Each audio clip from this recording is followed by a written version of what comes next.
कभी आपने ढीले ढीले सेल्स के लोग देखे? अक्सर आप मार्केट जाएं तो वहाँ लटकते झूमते आपको सेल्स के लोग नज़र आ रहे होते हैं। दाढ़ी भी बड़ी होती है, बाल भी उनके कटे हुए नहीं होते और आगे आपसे बात कर रहे होते हैं कि जी मैं ये चीज़ बेच रहा हूँ, आप मुझसे ये चीज़ ले लें। आपने लेनी है ये चीज़, और अगर आपने लेनी भी होती है लेकिन आप कहते हैं नहीं यार बहुत बहुत शुक्रिया, मैं ये कहीं और से जाके ले लूँगा।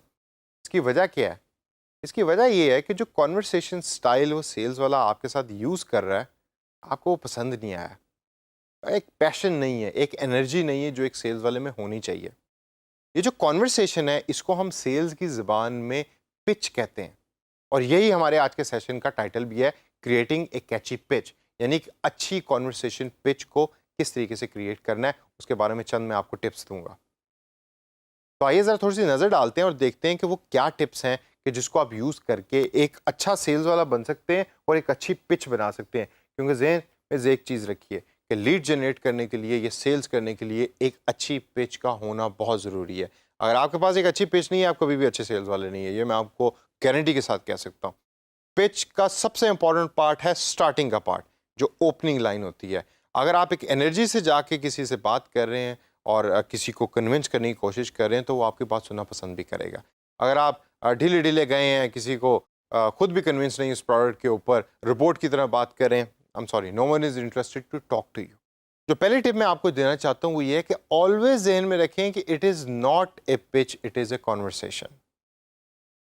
ये रिपोर्ट की तरह आपने कोई डॉक्यूमेंट नहीं लिखना है जो अक्सर सेल्स की कंपनियों में या टेली मार्केटिंग कंपनीज में हम यूज़ करते हैं, कि एक आपको वो हाथ में शीट दे देते हैं कि आपने स्टार्ट करना है कि जी hello my name is Jack and I am calling from Seattle and I am selling you TV subscription.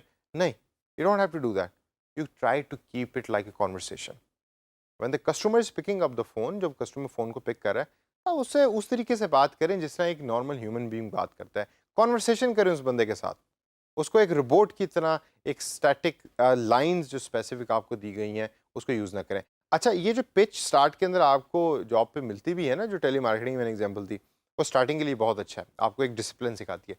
लेकिन बाद में आप अपने स्टाइल के ऊपर उसको अपनी एक और अपनी टाइप की कन्वर्सेशन ओरिएंटेड पिच बनाएं कि आपका स्टाइल क्या है। अगर आप सोशल हैं तो सोशल तरह की कन्वर्सेशन पिच बनाएं। क्वेश्चन से स्टार्ट कर लें, it is up to you, you got all the freedom. Second point है कि always keep the customer first. जब आप ऑनलाइन एनवायरनमेंट में किसी से बात कर रहे हैं, किसी कस्टमर से, तो ज़रा सुनिए कि कस्टमर क्या कहता है। खाली अपने जो बातें हैं वो अपनी बातें ना करें। स्टार्ट की जो स्टेज जहां आपने कन्विंस करना होता है वहां ज़रूरी ये है कि आपकी पिच के बाद या आपने जो बात कर ली है उसके बाद कस्टमर की भी तो सुने, वो कस्टमर क्या कहता है। आप हो सकता है कुछ सवालात हो, उन सवालात का जवाब दें।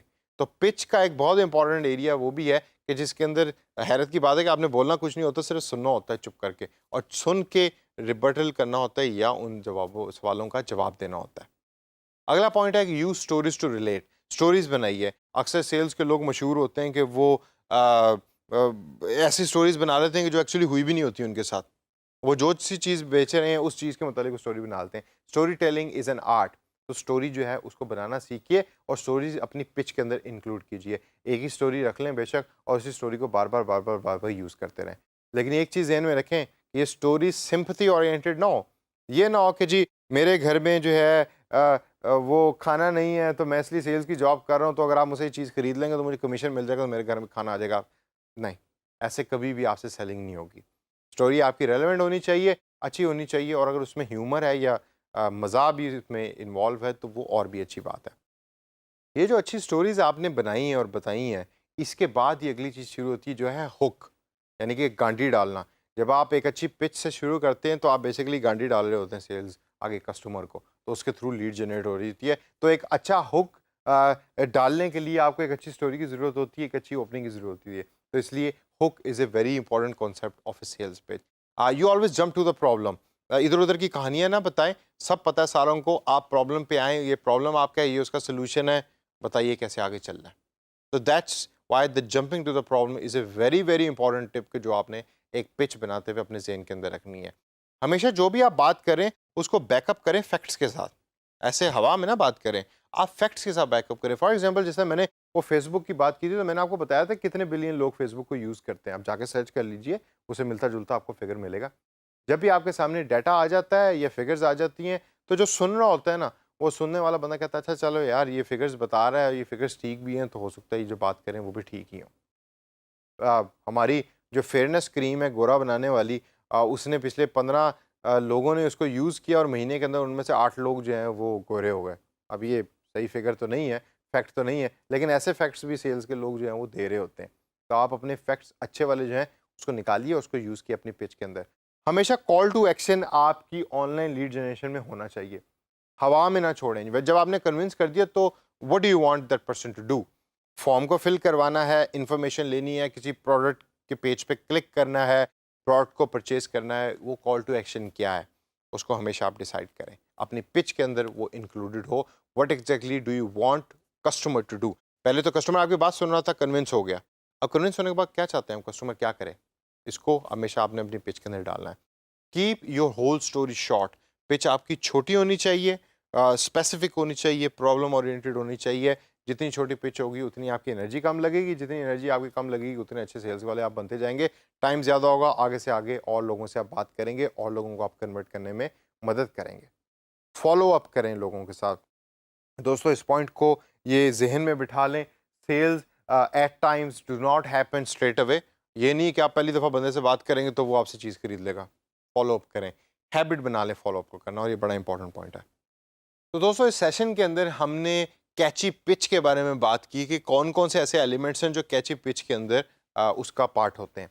इन तमाम एलिमेंट्स को जहन में रखकर जब भी अब आपने ऑनलाइन लीड जनरेशन के प्रोजेक्ट्स करने हैं तो इन एलिमेंट्स को जहन में रखें और इसके मुताबिक एक छोटा सा पैराग्राफ बेशक बना लें। जे आप जितने लोगों से बात करेंगे ना उतना आपका एक्सपीरियंस बढ़ेगा और उतनी अच्छी पिच आपकी होती रहेगी।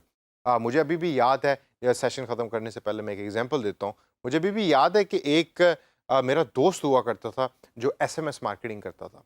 वो जो अपना एसएमएस है वो हमेशा जब भी मैंने देखा तो मैंने कहा यार कि ये प्रोफेशनल एसएमएस नहीं है जो तुम भेजते हो, ये तुम क्यों ऐसे करते हो?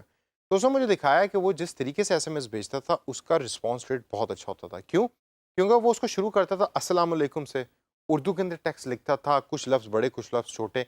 वो ऐसा लगता था जैसे किसी बंदे ने आपको टेक्स्ट भेजा है। तो जब आप उस टेक्स्ट मैसेज को पढ़े होते थे तो आपको तीसरी या चौथी लाइन पे जाके पता लगता था कि एक्चुअली ये मार्केटिंग वाले का टेक्स्ट है, ये किसी एक्चुअल बंदे का टेक्स्ट नहीं है। जिसकी वजह से लोगों का उस मैसेज को ज़्यादा खोलने का जो डाटा है वो भी अच्छा था और उसके ऊपर रिस्पॉन्स रेट भी बहुत अच्छा हुआ करता था।